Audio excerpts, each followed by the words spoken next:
Ito tayo sa ating palatuntunang saliksikin ng mga kasulatan. Sa umagang ito po ay pag-aaralan natin ang patungkol sa bautismo. Tungkol po sa baptismal regeneration heresy. Ano pong ibig sabihin nun? Yung maling aral tungkol sa bautismo na ang paniniwala nila na ang bautismo ay paraan upang ang isang tao ay maligtas. Naniniwala sila na ang isang tao ay hindi makamit ang kapatawaran, ang kaligtasan hanggat hindi nabautismuhan.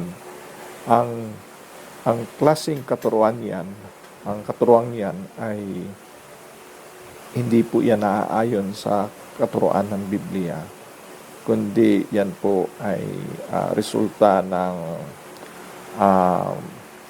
maling pangunawa sa Biblia.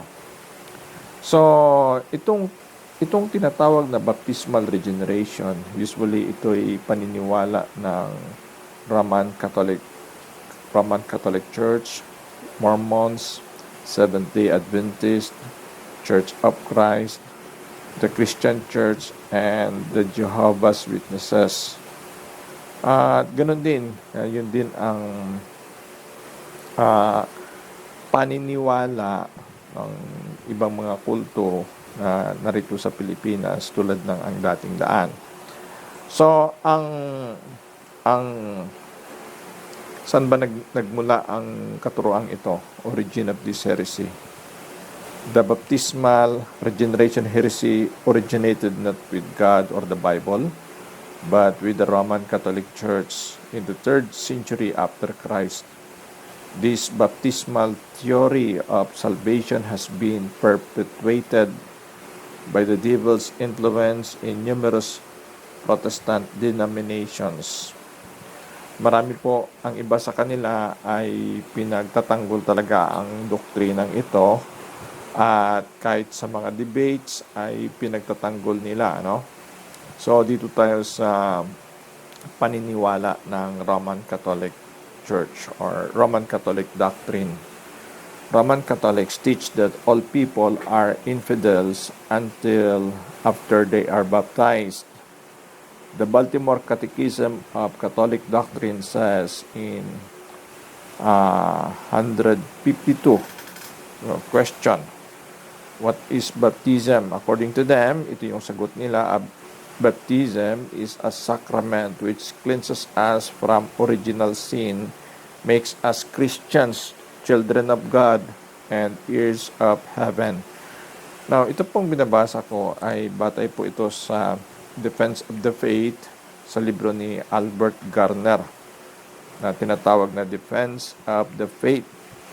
Okay, ito yung sagot. Ito yung nakasulat dito sa The Baltimore Catechism of Catholic Doctrine.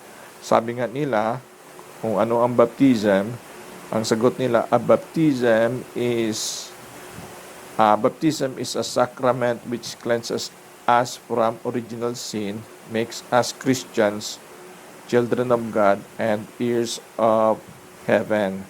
O kaya nga, pag may nabinyagan, sinasabi nila, ikaw ay anak na ng Diyos, Kristiyano ka na.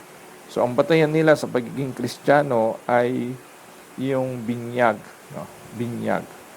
And then, another question sa Baltimore Catechism of Catholic Doctrine sa 153, number 153 question.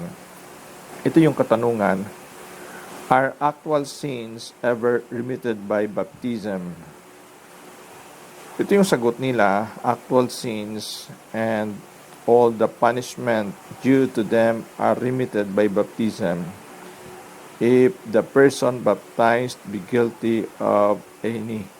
Naniniwala sila na ang kasalanan ay naaalis sa magitan ng baptism. Sa number 154 question, is baptism necessary to salvation?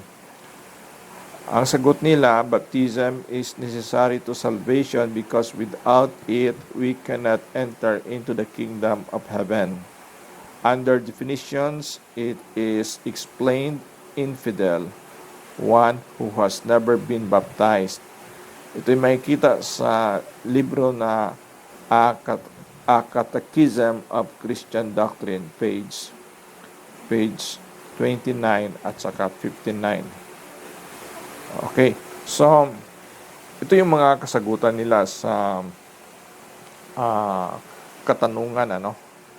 Now, they believe that baptism could remove sin. Sabi nila, pag nabinyagan ay naalis yung kasalanan, makapaghugas ng kasalanan, yung bautismo o tinatawag nilang binyag. Ano naman ang paniniwala ng The Church of Christ? Itong Church of Christ, medyo kahawig ito ng iglesia ni Cristo dito sa Pilipinas. Pero itong The Church of Christ, ito yung church na tinayo ni Alexander Campbell. Naniniwala din sila na yung kanilang church ay itinayo talaga ni Jesus Christ. Ngunit meron silang maling katuruan patungkol dito sa baptism, ano. The Church of Christ, so-called, naniniwala sila, ang mga Church of Christ, hindi ito yung totoong Church of Christ, ano. Naniniwala sila na sabi nga dito sa libro ni Albert Garner, the Church of Christ, so-called, uniformly holds that no responsible adult will ever be admitted into heaven who has not been baptized while living in this age. So, ang paniniwala nila na ang tao, responsible sinner or adult na hindi na bautismuhan ay hindi makapasok sa langit. They hold that baptism is a religious rite, ceremony, and sacrament by or through which God imparts saving grace in remitting past sins. Medyo hawig din sa Catholic doctrine yung paniniwala ng Church of Christ, kasi naniniwala sila na ito ay sacrament kung saan ang Panginoon ay binabahagi yung kanyang saving grace para mapatawad yung kasalanan. Ang mga ministro ng Church of Christ, they have no uniform statement of what they believe on anything, although they claim to believe the Bible just as every false prophet claim. Lahat naman ng mga false prophet, they also claim, although mayroong mga hindi nag-claim sa Bible, pero marami ang mga false prophets na nag-claim, ano. Sa Matthew chapter 7 verse 21 to 23, sabi nga dito sa Matthew chapter 7 verse 21 to 23, binanggit dito, not everyone that said unto me, Lord, Lord, shall enter into the kingdom of heaven, but he that doeth the will of my Father which is in heaven. Verse 22, many will say to me in that day, Lord, Lord, have we not prophesied in thy name, and in thy name have cast out devils, and in thy name done many wonderful works? And then will I profess unto them, I never knew you, depart from me, ye that work iniquity. Now, may mga tao kasi na tinuturo nila na ang lahat na patungkol sa Panginoon ay okay, mabuti, ano. Sabi nga nila, all roads lead to heaven. Ngunit sabi sa Bible, hindi naman lahat na tumatawag Lord, Lord shall enter into the kingdom of heaven, but he that doeth the will of my Father which is in heaven. Pagdating ng araw ng judgment, maraming magsasabi, Lord, have we not prophesied in thy name, and in thy name have cast out devils, and in thy name done many wonderful works? At sasabihin ng Panginoon sa kanila, I never knew you, depart from me, ye that work iniquity. Masakit yon, yung inaasahan mong makakapasok ka sa langit, pagkatapos pagdating ng araw ay hindi ka palaligtas, ano. So ang mga false prophets also nag-claim na sila ay nangangaral sa Biblia, pero mahalaga pong pag-aralan natin ng mabuti. Merong mga protestante na naniniwala sa baptismal regeneration. Hindi naman lahat. Merong mga protestante na naniniwala sa salvation by grace through faith. Pero may mga protestante na naniniwala sa baptismal regeneration tulad sa paniniwala ng Church of Christ at saka yung Catholic Church. So, isa sa mga protestante ay naniniwala nitong baptismal regeneration ay si Alexander Campbell. Nung nagkaroon sila ng arguments, sabi nga dito sa libro ni sa Defense of the Faith ni Albert Garner, sabi nga dito, when their little arguments and those of Roman Catholics are answered, the general position of all baptismal salvationists is met and answered.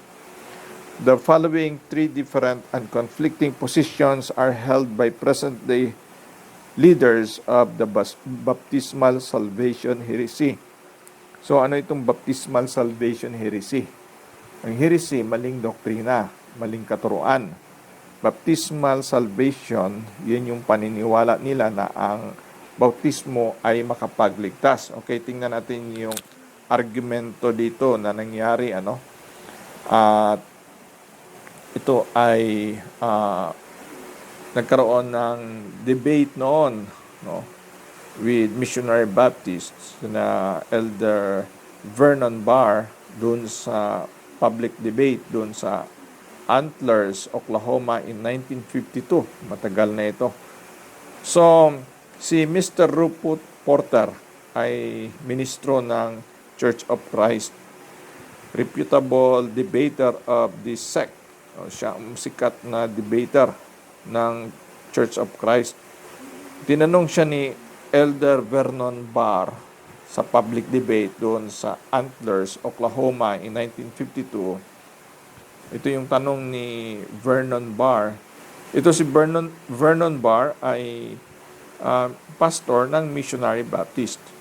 Ito yung tanong ni Barr, Do you baptize a child of God or a child of the devil? Ito naman ang sagot niya, sinulat pa niya, replied in writing, I baptized a rebellious child of the devil. Ngayon, merong kasama siya, si other reputable man among them signed the statement that Mr. Porter's position was their position. Yung mga kasamahan ng the Church of Christ, yun din ang sagot nila na yun din ang position nila na they baptized a rebellious child of the devil. Ito yung sagot nila. So, sabi nga dito, other reputable men among them signed the statement that Mr. Porter's position was their position, among whom were some 31 other ministers of the sect, with such leaders as W. Curtis Porter, George B. Curtis, Wilson M. Kuhn, Worley Ferguson, Robert Hawkins. This author also has the same statement signed by J. Porter, Will Height, and Thomas B. Warren. Itong author nito ng libro na Defense of the Faith, si Albert Garner, ay isa sa mga kilala din sa mga missionary Baptist. At sabi nga dito, this author also has the same statement signed by J. Porter. So pinanghawakan niya yung pinirmahan din ni Porter, ni Warren. Itong posisyon na ito ay pinanghawakan nila ay katulad din sa paniniwala ng Catholics that all unbaptized persons are infidels. So yun ang paniniwala nila na infidels. Ibig sabihin, mga hindi daw na baptized ay mga unbelievers or unsaved people, parang pagano. Okay, so and when these men baptized, they hold that their candidates are rebellious children of the devil when they take them into the water, but little saints when they raise them up out of the water.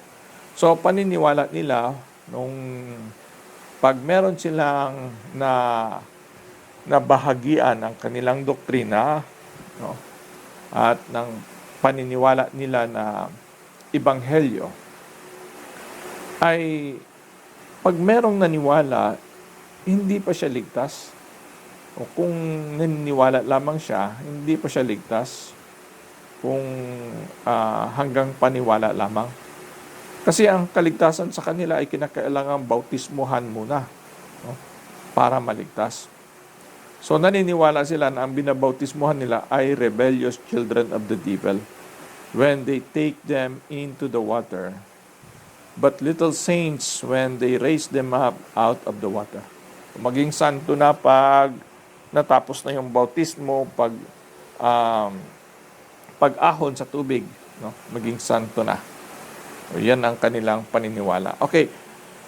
Now, dito naman sa another case, no? Si Mr. John W. Hedge, an equally reputable debater of the same sect, debater din ng Church of Christ, refutes the position held by the above brethren concerning whom he baptizes. Ito naman si John W. Hedge ay kasamahan din ng mga Church of Christ na mga Campbellites. Yung Church of Christ, yun yung church na founded by Alexander Campbell. At naniniwala sila sa baptismal regeneration. They both agree that their candidates for baptism is unsaved. Naniniwala sila, pareha sila naniniwala na ang kandidato nila sa bautismo ay hindi ligtas. Ngunit, siya ay child of God as he goes down into the waters of baptism. So, ang paniniwala nitong pangalawang kaso ay bago siya ilubog ay child of God na. As he goes down into the waters of baptism. Ngunit yung kanina, na nabanggit natin kanina, na pumirma, no? Mga pumirma sa debate doon sa Oklahoma, sa public debate, ang paniniwala nung nauna ng mga kasamahan nila, ang sagot ay naniniwala sila na ang binabautismuhan nila ay rebellious child of the devil. In a public debate with John W. Hedge in Gallatin, Texas, October 12, 1953, the author of this book asked Mr. Hedge, sino yung author ng librong ito? Itong Defense of the Faith, si Albert Garner. Ito yung tanong niya. Tinanong niya si Mr. Hedge, is the unsaved individual of your proposition a child of God or a child of the devil when he enters the waters of baptism? Papunta pa lang siya, hindi pa nabautismuhan, papunta pa lang sa tubig. Ang tanong ni Albert Garner kung siya ba ay, kung kandidato ba niya sa bautismo, siya ba ay child of God o child of the devil? Ito naman ang sagot ni Hedge. He replied, a begotten child of God. He then contended that one was begotten and became a child of God when he believed in Christ, but did not receive regeneration and the new birth until he came up out of the waters of baptism. So parang conflicting itong sagot niya, no? Sabi niya, he replied, a begotten child of God. Tapos pinaglalaban niya na naging child of God nung nanampalataya kay Kristo. Kaya lang, hindi pa na born again kasi hindi pa nabautismuhan. Nung tinanong, when pressed on this position, he confessed that he believed one was half saved when he believed. O ito na yung paniniwala. No? Ipit na siya sa mga katanungan. Sinagot niya na kalahati ligtas nung siya'y manampalataya. Nung inipit pa, tinanong ng tinanong, ito pa ang sagot niya, itong statement dito, when further pressed to tell which half of the man was saved. No, aling bahagi sa tao ang ligtas? When he believed and before he was born again, since he did not believe in the inner and outer man, he became silent. So naipit, even until yet. One of these reputable debaters hold that one is a rebellious child of the devil until he comes out of water baptism, but the other holds that he is a begotten child of God, but not born again until he comes out of the waters of baptism. So ito yung pangalawang kaso. So yung unang kaso ng mga grupo ng mga Church of Christ ay pumirma sila sa debate ni Elder Vernon Elbar, kaharap nila ang Missionary Baptist na debater.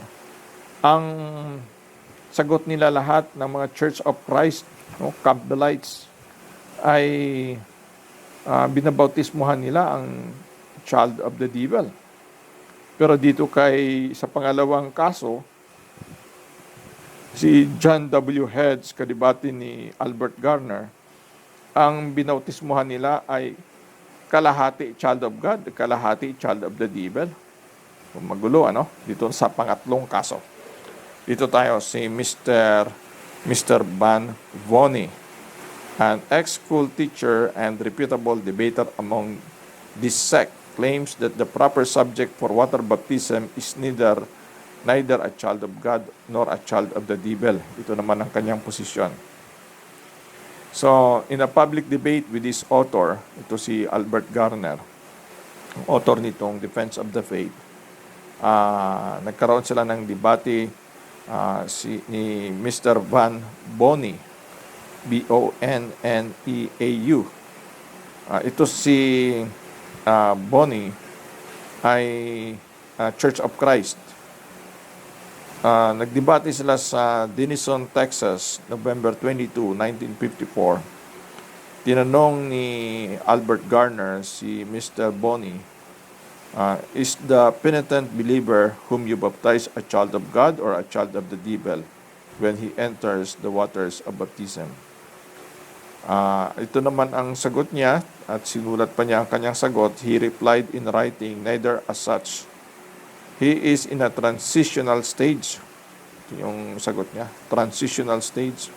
Hindi daw child of God, o saka hindi rin daw child of the devil. So according to him, one is neither child of God nor child of the devil when he enters into the waters of baptism. The only thing proved is that three reputable heretics may differ and all be wrong. Mr. Vonny was asked, to whom was this person belong, who was neither a child of God nor a child of the devil? His answer is among the tombs. Nobody has heard it yet. Wala pang nakarinig no? Sagot niya, among the tombs. Ito yung sagot niya. Hindi niya masagot yung katanungan. Kanino ba sila nasasakop, or sino may-ari sa kanila? Ang diablo ba o ang Panginoon? At tinanong pa ni Albert Garner. He was further asked to whom this person would belong if he should die in this transitional stage of baptism, while he was neither a child of God nor a child of the devil. His answer is still among the tombs. Tinanong siya, kanino sila, sinong nagmamay-ari sa kanila? At saan naman sila mapupunta kapag namatay sila, habang nasa tubig sa bautismo at hindi pa nababautismuhan, papunta pa lang. So, dito sa tatlong kaso from the above, it may be safely concluded that the idea of baptismal salvation originated with the Roman Catholics, with the Roman Catholicism, then seconded with Alexander Campbell. Ito sila ang promoter ng baptismal salvation theory, as promoted alike by each group, and their Kelt and Keane holds that all unbaptized people in this age are infidels, unsaved, rebellious children of the devil. Now, ano ba ang masabi natin dito? No? So kasi yung paniniwala nila, yung isa, neither belong to God nor the devil. At Meron namang isa na ang paniniwala na believer pero hindi born again. Ang gulo, no? So, ito ay maling doktrina. Those who embrace the idea of baptismal salvation through sacramentalism, ceremonialism, and the external mechanical act of water baptism are prototypes of the clean hands, pots, and pans, ceremonial, sacramental, ritualistic, self-righteous Pharisees, and Sadducees of the public ministry of Christ. So para silang yung mga parasiyo sa panahon ni Jesus Christ. So ano ba talaga ang katuruan ng Biblia tungkol sa kaligtasan? Ang katuruan ng Biblia, hindi kasama ang bautismo sa kaligtasan. Ang bautismo hindi means ng salvation. It is not a means of salvation. How is a person saved? Now, marami pong bersikulo na nagpapatunay na ang kaligtasan ay sa magitan ng pananampalataya. Isa dyan, John 3:16, ay makikita natin, "For God so loved the world that He gave His only begotten Son, that whosoever believeth in Him should not perish but have everlasting life." Now, dito sa John chapter 3 verse 18, sabi nga dito, "He that believeth is not condemned, but he that believeth not is condemned already." Then, makita natin sa mga verse na yan na ang kaligtasan ay sa magitan ng pananampalataya. John chapter 5 verse 24. Tingnan natin sa John chapter 5 verse 24. Sabi nga dito sa verse 24, "Verily, verily, I say unto you, he that heareth my word and believeth on him that sent me hath everlasting life, and shall not come into condemnation, but is passed from death unto life." So ito'y sa magitan ng pananampalataya. And last verse is Ephesians chapter 2 verse 8 and verse 9. Sinasabi po, "For by grace are ye saved through faith, and that not of yourselves. It is the gift of God, not of works, lest any man should boast." So ang bautismo ay work. Ang kaligtasan natin ay hindi nagdedepende sa work ng tao, work ng minister, o work ng ating sarili. Kasi ang salvation is by grace. At ayon pa sa Romans chapter 11 verse 6, sinasabi, "And if by grace, then it is no more of works. Otherwise, grace is no more grace. But if it be of works, then it is no more grace." So kung sa biyaya, hindi sa gawa. At kung sa gawa, hindi matawag na biyaya. Pero ayon sa Ephesians 2:8, sinasabi na ang kaligtasan ay sa pamagitan ng pananampalataya. "For by grace are ye saved through faith, and that not of yourselves. It is the gift of God, not of works, lest any man should boast." So ang tao kahit walang bautismo, pag nanalig kay Jesus, tulad sa thief on the cross, siya ay ligtas. Ang bautismo ay mahalaga, pero hindi para maligtas. Mahalaga sa pagdilingkod, mahalaga para maging maidagdag doon sa iglesia, mahalaga to please God, mahalaga sa pagsunod sa ating Panginoon, ngunit hindi paraan o instrumento o means para sa kaligtasan. Ang kaligtasan natin ay sa magitan ng dugo ng ating Panginoon, sa magitan ng pananampalataya kay Jesus Christ. Yun lang ang means ng salvation, sa magitan ng dugo ng ating Panginoong Jesus. So, kung meron po kayong mga katanungan, ay mag-text lamang sa 0999-3968-507. Ito po ay sa Missionary Baptist. At kung meron kayong katanungan, ay mag-text lamang. So, magandang umaga po. At sana'y marami tayong natutunan sa ating pag-aaral ngayon. Rin ng Panginoon, thank you Lord sa aming pag-aaral at hinihiling namin ang inyong gabay, pagpapalago sa bawat isa sa ngalan ni Jesus. Amen.